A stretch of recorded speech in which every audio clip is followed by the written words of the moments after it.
Halo, selamat siang teman-teman YouTube dan teman FB. Di video kali ini nggak pakai bahasa Inggris ya, pakai bahasa Indonesia aja. Karena ada bagian-bagian yang mungkin lebih cocok pakainya bahasa Indonesia, jadinya nggak usah pakai bahasa Inggris lah. Cerita sih sebetulnya ya, bukan bahas yang gimana gitu kan. Cerita aja kemarin pengalaman beli tanah di sebuah provinsi ya, di sebuah kabupaten, di sebuah desa. Jadi detail seperti ini nggak akan saya sampaikan karena lagi juga bukan itulah esensinya. Esensinya adalah di bagian yang lain yang saya akan sampaikan di video ini. Saat itu kepikiran ya, gitu kan, iseng aja sih sebetulnya. Jadi beli tanah itu iseng bro, iseng pengen punya kaflingan. Jadi pengen bikin villa lah ya, yang ada di daerah pegunungan, yang daerahnya udaranya sejuk, bersih gitu kan, ada banyak hutan di situ, ada banyak pepohonan atau bukit, kan enak buat bikin villa ya, hunian untuk kita santai. Nah, yang saat itu dilihat adalah sebuah daerah ya, sebuah daerah di sebuah provinsi, dapat satu rekomendasi. Jadi ada kenalan yang merekomendasikan tanah ya, sebidang kafling kecil. Saat itu ada rumahnya sekitar 175 meter kalau nggak salah, luas keseluruhan tanahnya 175 meter, dan ada bangunan tua di sana. Ada bangunan tua yang nggak sampai 170 meter. Kita datengin, kita survei, dan memang letaknya enak banget gitu, jauh di dalam kampung, di dalam pelosok ya, dengan udara yang enak gitu ya, benar-benar nyaman di situ. Ngadep bukit, terus ada air terjun di belakangnya, perkampungannya juga warganya ramah ya, dengan aktivitas yang ramai gitu ya, tapi ramainya ramai-ramai perkampungan gitu, dengan ada banyak santri di sana. Jadi kehidupannya adalah kehidupan pesantren. Bagi yang menyukai kehidupan Islami dengan banyak santri gitu, itu di sana mungkin cocok ya. Cuma memang udaranya segar. Nah, yang mau saya ceritakan adalah saat itu si penjual dia nggak bisa menunjukkan bukti kepemilikan apapun. Dia bilang sih tanah dan rumah ini sudah pernah dijual 4 kali ya, udah berpindah tangan 4 kali. AJB-nya nggak bisa dia tunjukin, akta jual belinya dia nggak bisa dia tunjukin tuh saat itu, dan dia nggak bisa menunjukkan juga apa yang kita minta sebagai pendamping AJB. Di antaranya adalah surat pernyataan bahwa tanah tersebut tidak sedang dalam sengketa. Yang kedua, surat pernyataan batas-batas wilayah ya kan, dan luas tanahnya berapa. Karena kita nggak yakin 175 meter tuh seperti ini, pasti ini nggak sampai, mungkin sekitar 90 sampai 100 meter iya, tapi nggak sampai 175, jelas banget.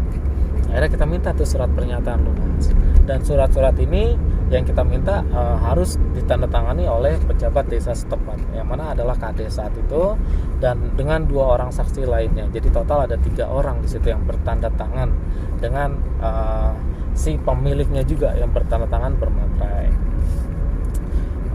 Selang beberapa hari ya berikutnya, entah 1 minggu atau berapa waktu itu ya, saat itu kita dapat suratnya nih, dapat surat, dikabarin kalau suratnya ada. Suratnya ini adalah surat pernyataan bermaterai, dengan si pemilik tanah itu menandatangani langsung.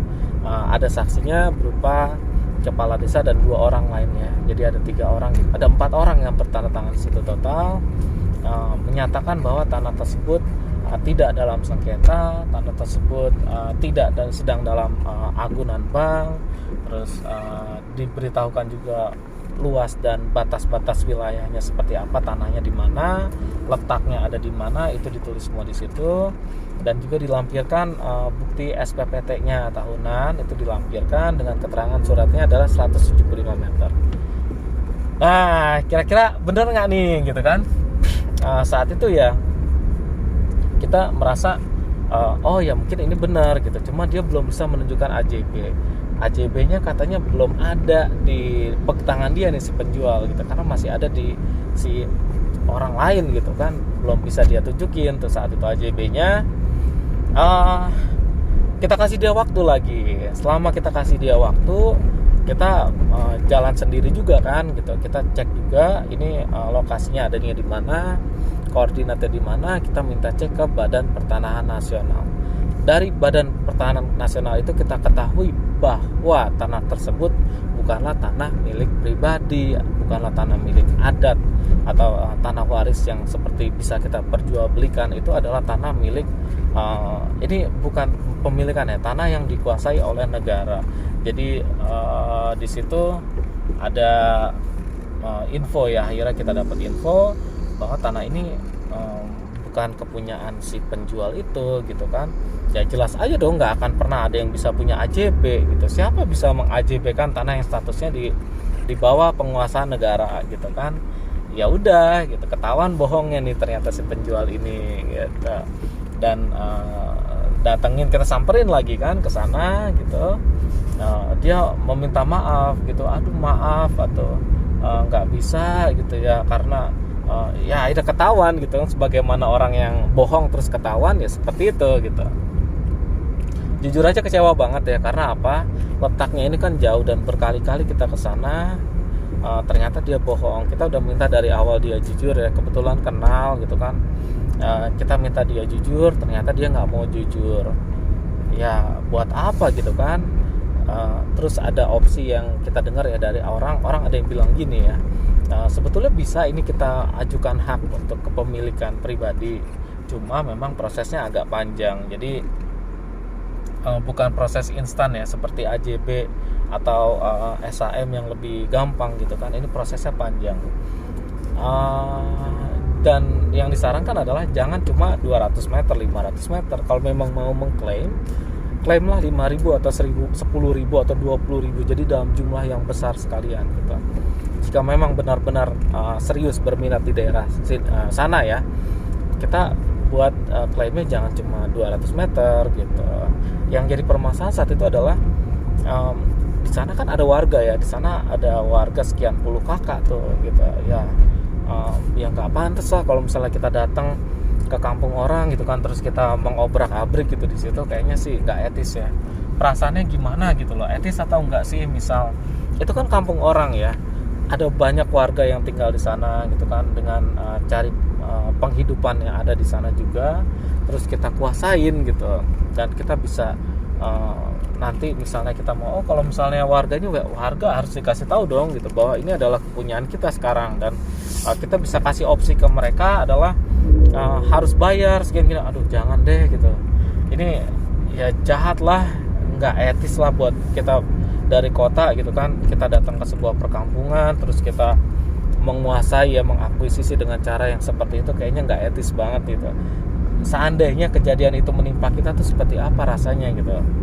Akhirnya ya nggak jadi gitu kan, nggak mau, udah jangan deh gitu, jangan kita ambil tanah yang ini, ambil tanah yang lain aja deh yang lebih mudah dan bersih gitu loh, statusnya jelas gitu kan, kepemilikannya jelas, dan dia batas-batasnya jelas seperti apa gitu, nggak jadi masalah ke depannya.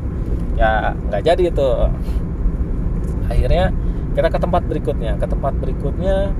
Ini juga pegunungan ya, saat itu dia nggak bisa nunjukin apapun malah. Kita udah survei rumah, di sini ada rumah, dia bilang katanya tanahnya 180 meter, ada rumah di situ dengan kondisi yang cukup layak huni ya. Ya mau gitu, sebetulnya sih mau gitu, daerahnya dingin, enak banget ya. Jadi dekat dengan hutan, wah bagus sekali. Kalau untuk villa tempat bersantai itu udah cocok banget. Yang jadi permasalahan di sini adalah dia nggak bisa nunjukin suratnya, sama halnya dengan yang di sana, yang kejadian pertama, dia nggak bisa nunjukin apapun, bahkan dia nggak bisa nunjukin SPPT potong pajak aja dia nggak bisa gitu. Yang SPPT itu sendiri pun sebetulnya bukan bukti kepemilikan ya, dia hanyalah bukti potong pajak yang siapapun itu yang misalnya tinggal di sini gitu kan. Kita kebetulan juga ada tanah yang lain ya, ada tanah punya tanah juga. Kebetulan saya juga punya tanah di Jogja, dan itu orang lain yang urus ya. Jadi pajaknya dia yang bayar gitu, atas nama saya, tapi dia yang bayar karena dia yang saat ini urus tanahnya, handle, ditanemin gitu. It's okay, nggak ada masalah. Nah dia si penjual yang ini bahkan dia nggak bisa nunjukin surat apapun itu. dia hanya berucap ya, tanah ini tanah ya salah punya saya gitu kan. Ditambah lagi ini tenang aja, nggak usah khawatir karena kakak saya atau siapanya saya adalah perangkat desa, jadi nggak usah khawatir tentang keabsahan surat-surat. Dia bilang seperti itu. Ya honestly secara pribadi saya nggak gitu percaya gitu kan, udah pernah ngalamin. Sampai akhirnya kita kasih waktu juga dia nggak bisa nunjukin tuh. Kita kasih waktu seminggu, tolong tunjukin aja foto AJB-nya gitu kan, aktanya dan surat pernyataan seperti yang kita minta di kasus sebelumnya ya. Surat pernyataan bahwa tanah tersebut tidak sedang dalam sengketa, surat pernyataan keterangan luas wilayah gitu kan, terus batas-batasnya juga bahwa tanah tersebut, dan surat yang menyatakan bahwa tanah tersebut sedang tidak dalam sitaan bank atau berkonflik sengketa ya, seperti itu. Nggak ada satupun yang dia bisa tunjukin ya. Ini sama nih kayaknya nih. Jadi di daerah-daerah pegunungan atau yang ada hutan di sana gitu kan, banyak diantaranya dia nggak memiliki hak tanah loh. Di orang-orang yang nempatin ini dia nggak benar-benar punya. Jadi ya mereka bangun ya bangun gitu kan. Kalau kita tanya mana dasar hukumnya ya nggak ada yang punya gitu. Apalagi SHM gitu kan, dia nggak bisa nunjukin apapun di situ ya. Oke lah, nggak jadi kan. Ini pelajaran yang kedua. Terus yang ketiga berikutnya kita ketemu lagi dengan kenalan nih. Kali ini balik lagi ke kenalan yang dia jual tanah dan ada rumah tua yang udah rusak ya, rumah bekas ibunya. Dia bilang ada 312 meter. Tanah ini yang akhirnya jadi kepunyaan saya, ini sah. Di tanah itu ada bangunan ya yang udah tua, nggak tahu luasnya berapa sih karena sudah sebagian udah rusak ya, udah nggak bisa dipertahankan. Akhirnya kita putuskan setelah saya alih kepemilikan, saya hancurkan bangunannya karena niatnya mau dibangun bangunan yang lebih layak, niatnya di awal.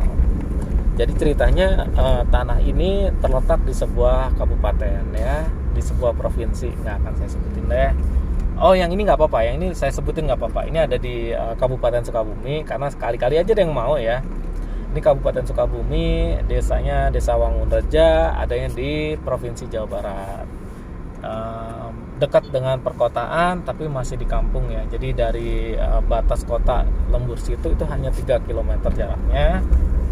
Di sini saya beli tanah ini juga nggak ada suratnya tadinya gitu. Jadi mana giriknya gitu, karena ini tanah waris yang belum pernah diperjualbelikan. Kita mau lihat dong ada letter C atau ada girik gitu, apapun itu yang menyatakan bahwa tanah ini adalah kepemilikan ini. Nggak ada tuh gitu. Yang bisa ditunjukin adalah SPT tahunannya. Oh iya, SPT tahunannya ada 312 meter. Nah, saat itu ya si pemilik ini berjanji gitu kan. Ya udah nggak apa-apa, Mubi nanti saya cariin. Saya bilang oke, nggak apa-apa teh, gitu cari aja. Nanti kalau ketemu giriknya kabarin ya kan. Ketemu tuh akhirnya setelah proses yang sedemikian lama kan, nyari girik itu di beberapa tempat dia tuh nggak ketemu. Katanya udah sempet panik dia karena kalau nggak ada saya nggak akan bayar gitu kan. Yang dia lagi butuh uang lagi saat itu gitu. Dia nggak bisa lepas gitu kan tanah itu kalau suratnya nggak ada. Akhirnya dia panik sendiri, dia cari tuh kemana-mana. Dia dapet akhirnya kan. Setelah ketemu giriknya, akhirnya saya tanda tangan deh gitu kan. Kita masuk ke kesepakatan yaitu di AJB. Sebelum saya AJB ini juga saya sudah wanti-wanti habis-habisan ya. Aduh gimana nih, jangan sampai ini kejadian seperti itu dong gitu kan. Saya nggak mau udah dikadalin lagi sama orang-orang yang ada di desa tentang jual tanah, terus tanahnya siapa yang dijual. Saya bilang jangan sampai saya dikadalin kayak gitu lagi deh gitu. Kali ini dia bener gitu, enggak kok beneran gitu. Akhirnya kita cek juga tuh ke kecamatan. Bener nggak sih kalau tanah di sini tuh bisa dikuasai secara adat? Dan di kecamatan dicek itu, oh ya di sini bisa, ini kemungkinan bisa kok, kemungkinan besarnya ini daerah yang aman untuk kita bisa miliki naik sampai sertifikat hak milik. Ya udah gitu kan, AJB jadi. Terus kita lanjut ke SHM. SHM ini kan diukur ulang ya. SHM itu diukur ulang, luasnya adalah 212 meter. Dan memang sedari awal si penjual ini juga udah bilang ke saya sih, di tulisannya 312, tapi ini kayaknya kenyataannya kurang dari segitu deh Mas Upi, kata dia gitu.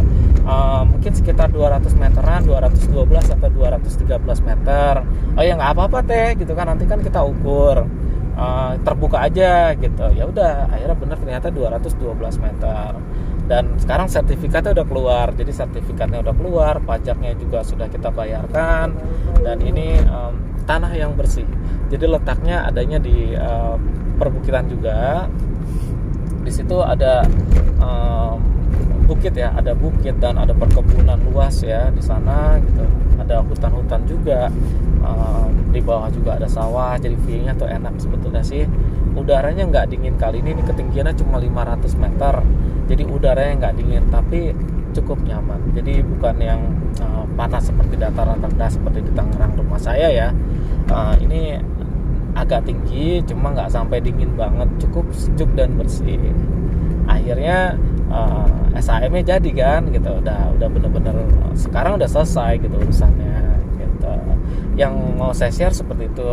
Jadi kalau kita beli tanah di pegunungan atau di dekat hutan ya, entah luasnya berapapun itu, gitu kan, atau ada bangunannya, villa atau rumah atau apapun.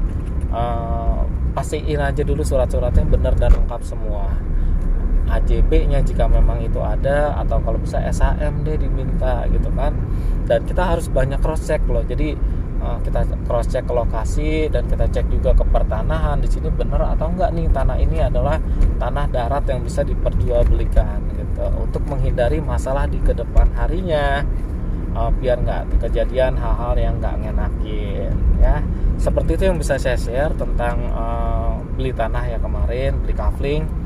Semoga aja bermanfaat bagi teman-teman yang baru mulai mau belajar ya, membeli tanah atau membeli rumah di perkampungan yang tentunya nggak seperti beli tanah atau rumah di perumahan ya gitu. Case-nya agak-agak beda nih di sini.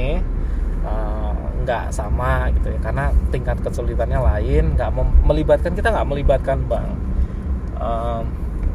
Beda dengan misalnya kita KPR gitu ya, kan ada bank di situ ya, lebih aman sejujurnya sih, itu cenderung lebih aman karena ada pihak ketiga lagi kan ya, berupa bank gitu. Seperti itu ceritanya. Demikian ya videonya yang bisa di-share kali ini. Mau makan bakso dulu untuk sarapan dan makan siang. Oke, lain kali mungkin kalau ada yang menarik atau sesuatu yang seru untuk dibahas, saya akan posting di sini lagi. Silahkan di like atau subscribe atau apapun itu, di komen. Terima kasih udah menonton ya. Dadah.